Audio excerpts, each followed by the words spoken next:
잠언 12장 15절에서 28절 말씀.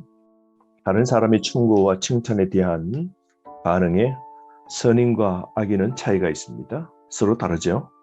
자신의 부족을 알고 언제나 배우려는 자세는 선인, 의로운 사람, 지혜로운 자에게만 있는 것이죠. 15절 말씀. 미련한 자는 자기 행위를 바른 줄로 여기나 지혜로운 자는 긍고를 듣느니라. 16절. 미련한 자는 당장 분노를 나타내거니와 슬기로운 자는 수욕을 참느니라. 미련한 자는 분노를 즉시 드러내지만 슬기로운 사람은 힘든 일, 분노, 그것을 숨기며 절제하고 인내하고 감춥니다. 오늘 우리의 삶, 절제가 필요한 것이죠. 화나는 분노도 당장 터뜨리지 않고 참을 줄 아는 자가 바로 슬기로운 자인 겁니다.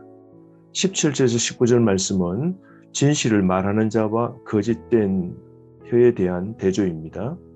17절.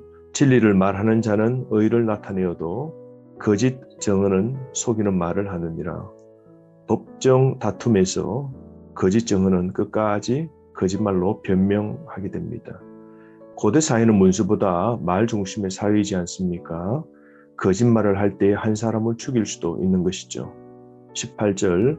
칼로 찌름같이 함부로 말하는 자가 있거니와 지혜로운 자의 혀는 양압과 같으니라. 상처 입히는 말, 치료하는 말, 양악은 즉 치료제이죠. 지혜로운 자의 입에서 나오는 말은 사람을 치료하고 사람을 회복시키고 살리는 겁니다. 그러므로 함부로 말하지 않는 지혜가 우리에게 필요한 것이죠. 19절 말씀. 진실한 입술은 영원히 보존되거니와 거짓 혀는 잠시 동안만 있을 뿐이니라. 말이 얼마나 오래 지속되느냐에 있는 것이죠. 여러분, 우리의 말이 진리로 영원히 남고 의롭고 바른 참된 말들을 하는 삶의 지혜가 있어야 되겠습니다. 그러므로 거짓말은 하나님을 경외하는 마음이 없어서 그런 것이죠.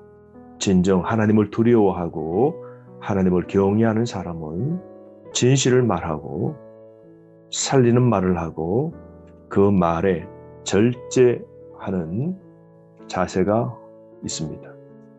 오늘 우리가 말하고 삽니다. 내 입술 잘 지켜야 됩니다. 그러므로 지혜로운 자의 삶을 사는 하루의 결단이 있기를 바랍니다. 20절에서 23절 말씀은 진실한 삶의 기쁨이 나오는데요. 화평을 가져오는 말과 반대로 갈등과 분열을 초래하는 말이 있는 겁니다. 악인과 의인의 차이가 무엇일까요? 20절. 악을 꾀하는 자의 마음에는 속임이 있고 화평을 의논하는 자에게는 희락이 있느니라.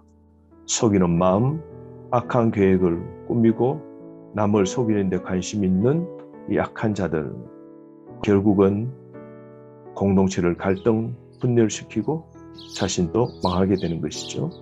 21절. 의인에게는 어떤 재앙도 임하지 아니하려니와 악인에게는 앙화가 가득하리라. 앙화가 무엇입니까? 앙가품으로 받는 재앙이죠. 해로운 악입니다. 악으로 가득 채워지게 되고 그 악으로 자신은 재앙을 당하게 되는 겁니다. 22절 말씀. 거짓 입술은 여호와께 미움을 받아도 진실하게 행하는 자는 그의 기뻐하심을 받느니라. 여러분, 진실하게 행할 때는 삶의 기쁨과 평안과 화평이 있지만 거짓된 입술에는 하나님의 미움을 받게 되고 악이 악을 부르게 되고 재앙의 연속된 삶을 살게 되고 그 마지막은 슬픔과 고통과 불행으로 끝나게 되는 겁니다. 그러므로 거짓된 입술이 아닌 진실을 말하는 바른 언어 생활이 우리에게 필요한 것이죠. 23절. 슬기로운 자는 지식을 감추어도 미련한 자의 마음은 미련한 것을 전파하느니라. 말할 때와 말을 멈출 때를 분별할 수 있는 지혜가 있어야 되겠죠. 슬기로운 자는 지식을 감춘다 그러죠. 똑똑한 사람은 드러내고 숨겨야 할 때를 아는 것이죠. 말할 때를 알고 말을 절제할 때를 아는 겁니다. 모르면서 아는 척 하지도 않습니다. 자신의 말하고 말고를 분명히 아는 겁니다. 부족함을 인지하지 못하고 떠드는 미련한 자의 행동은 슬기로운 자에게는 절대 없는 것이죠. 그러므로 우리가 말하는 것, 화평을 가져오도록 진실한 삶을 사는 태도가 꼭 필요합니다. 24절에서 28절 말씀은 부지런한 노동과 선한 말에 관한 가르침인데요. 24절 말씀, 부지런한 자의 손은 사람을 다스리게 되어도 게으른 자는 부림을 받느니라. 여러분, 성실로 사는 게 행복의 비결입니다. 25절, 근심이 사람의 마음에 있으면 그것으로 번뇌하게 되나 선한 말은 그것을 즐겁게 하느니라. 선한 말이 무엇입니까? 좋은 말, 착한 말이죠. 이런 말들은 용기를 북돋우고 사람들에게 희망을 줍니다. 상한 마음을 치료하는 것이죠. 의인의 선한 말은 근심에 눌린 자를 격려하고 위로합니다. 마음의 근심은 사람을 우울하게 만듭니다. 남을 해하고 상처 주는 말을 하면 스스로 지향을 자초하죠. 꼭 기억합시다. 말에는 엄청난 능력과 권세가 있는 겁니다. 26절 말씀, 의인은 그 이웃의 인도자가 되나 악인의 소행은 자신을 미혹하느니라. 지혜로운 의인은 사람을 선한 길로 인도합니다. 악인들은 타인까지 그릇된 길에서 방황하게 만듭니다. 그러므로 옳은 길로 인도하는 영적 GPS 같은 인도자가 되어야 되지 않을까요? 악인은 사망에 이르는 미혹자가 되는 겁니다. 27절, 게으른 자는 그 잡을 것도 사냥하지 아니하나니 사람의 부귀는 부지런한 것이니라. 부지런한 자에게 부요가, 게으른 자에게 수치가 찾아오는 것이죠.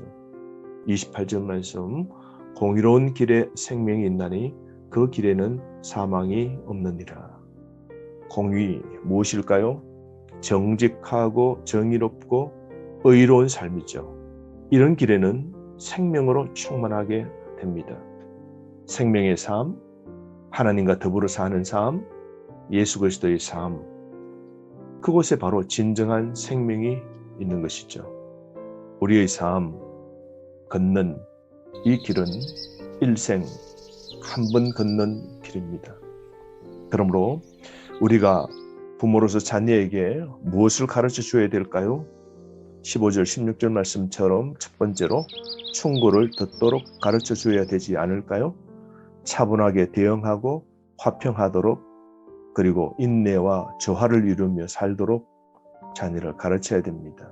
그러므로 하나님 말씀 듣고 자신을 깨닫고 고칠 수 있도록 그렇게 가르쳐야 되겠죠. 두 번째로 자녀들에게 말하는 태도를 가르쳐야 할 겁니다. 17절에서 19절 말씀, 또 22절 말씀 또 보십시오. 언어는 존재의 집입니다. 그러므로 어떤 일이 있어도 진실을 말하도록 가르쳐야 됩니다. 뿐만 아니라 많은 말보다 절제된 말을 하는 태도를 일찍이 배우도록 자녀들을 가르쳐야 할 겁니다. 세 번째, 부지런함을 가르쳐야 됩니다. 24절, 27절 말씀인데요. 노동의 소중함과 가치를 배우도록 가르쳐야 됩니다. 그래서 우리 자녀들이 나태함과 방종과 게으름을 정당화하지 않도록 올바른 가치관을 갖고 하는 일, 보람과 즐거움으로 할 수 있도록 가르쳐야 됩니다. 오늘 하루 우리 삶, 우리는 존재의 집, 언어로 짓고 있습니다. 그러므로 바른 말, 진실의 말, 화평을 가져오는 말을 행함으로 나와 내 가정이 살고 공동체를 살리고 하나님 앞에 인정받는 생명의 길을 걷는 하루 되기를 원합니다. 오늘도 참된 말씀을 따라 사는 지혜자가 되기를 바랍니다. 주신 하나님 말씀을 통하여 하루 승리하시길 바랍니다.